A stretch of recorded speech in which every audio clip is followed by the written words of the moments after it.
का सदन और आप देख रहे हैं ए न्यूज टुडे। राजस्थान विधानसभा चुनाव 2023 में बीजेपी ने कांग्रेस को कड़ी शिकस्त दी है। अब चर्चा ये है कि राजस्थान की सत्ता पर कौन राज करेगा, कौन बनेगा प्रदेश का मुख्यमंत्री। सीएम की रेस में वसुंधरा राजे, दिया कुमारी, इसके अलावा जो नाम सबसे ज्यादा चर्चा में है वो नाम है महंत बालक नाथ योगी, जिन्हें राजस्थान का योगी भी कहा जा रहा है। वहीं अब जनता के बीच एक यही सवाल उठ रहा है कि कौन है महंत बालक नाथ योगी। आइए हम आपको बताते हैं कि आखिर कौन है महंत बालक नाथ योगी। महंत बालक नाथ योगी अलवर लोकसभा से सांसद हैं और उनका नाम भी बीजेपी के फायर ब्रांड नेताओं में शामिल किया जाता है। इस बार वे तिजारा विधानसभा से चुनावी मैदान में उतरे हैं।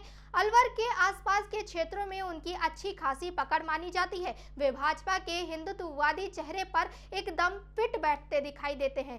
चुनाव से पहले ही उन्होंने राजस्थान में उपाध्यक्ष पद दिया गया था। ऐसे में ज्यादातर लोगों का ध्यान उनकी ओर आकर्षित हुआ। बाबा बालक नाथ की तुलना यूपी के सीएम योगी आदित्यनाथ के साथ भी की जा रही है। उन्हें राजस्थान का योगी भी कहा जा रहा है। इसका कारण है कि बालक नाथ और यूपी के सीएम योगी आदित्यनाथ दोनों नाथ संप्रदाय से आते हैं। अगर आप उनके लुक को देखें तो वो भी योगी आदित्यनाथ से मिलता जुलता सा है, क्योंकि बालकनाथ योगी भी योगी आदित्यनाथ की तरह ही भगवा कपड़ों में नजर आते हैं।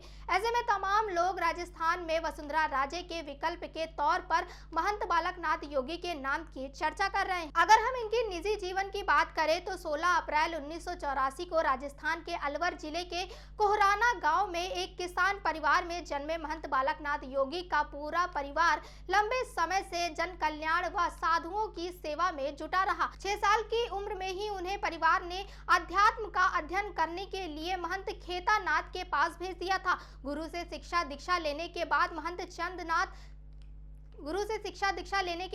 चांदनाथ के पास उन्हें भेजा गया। यहाँ पर उनकी बाल प्रवृत्तियों को देखकर महंत चांदनाथ ने उन्हें बालकनाथ कहना शुरू कर दिया था। 29 जुलाई 2016 को महंत चांदनाथ ने अपना उत्तराधिकारी चुना। इस तरह वो मठ के 8वें महंत बने। वहीं बालकनाथ योगी का तिजारा से नामांकन फॉर्म भरवाने के लिए उत्तर प्रदेश के सीएम योगी आदित्यनाथ आए थे। सीएम योगी ने यहाँ उस दिन चुनावी सभा को संबोधित भी किया था। बाबा बालकनाथ ने अपना पहला चुनाव बीजेपी से वर्ष 2019 में अलवर लोकसभा क्षेत्र से लड़ा था और कांग्रेस के दिग्गज नेता एवं अलवर के पूर्व राज परिवार के सदस्य भंवर जितेंद्र सिंह को हराकर विजयी हुए थे। वहीं से उनका राजनीतिक सफर शुरू हुआ। महज 38 साल के बाबा बालकनाथ आज मेवात इलाके के बड़े हिंदू नेता के रूप में पहचान रखते हैं। उसके बाद बीजेपी ने इस बार अल्पसंख्यक बहुल तिजारा सीट को हथियाने के लिए यहां बाबा बालकनाथ पर दांव खेला है। बाबा बालकनाथ भी कई बार अपने विवादित बोल के कारण चर्चा में आ चुके हैं। नाथ संप्रदाय के सबसे बड़े आस्थल बोहर मठ के 8वें मठाधीश के रूप में दायित्व संभाल रहे बाबा बालकनाथ संस्कृत, हिंदी, राजस्थानी और पंजाबी भाषा के अच्छे जानकार माने जाते हैं।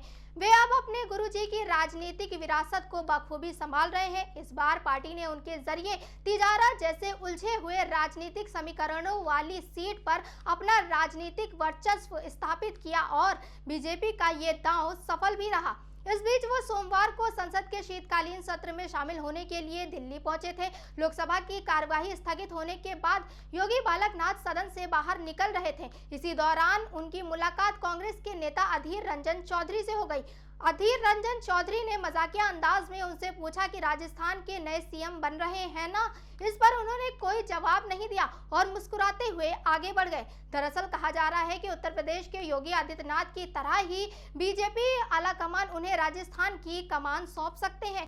वहीं सीएम योगी आदित्यनाथ को भी प्रधानमंत्री नरेंद्र मोदी ने अचानक फोन कर दिल्ली बुलाया था और उन्हें बताया था कि वे उत्तर प्रदेश के मुख्यमंत्री बनने जा रहे हैं। हालांकि योगी बालकनाथ को लेकर अभी तक सिर्फ कयास ही लगाए जा रहे हैं। पार्टी की ओर से कोई भी संकेत नहीं दिया गया है।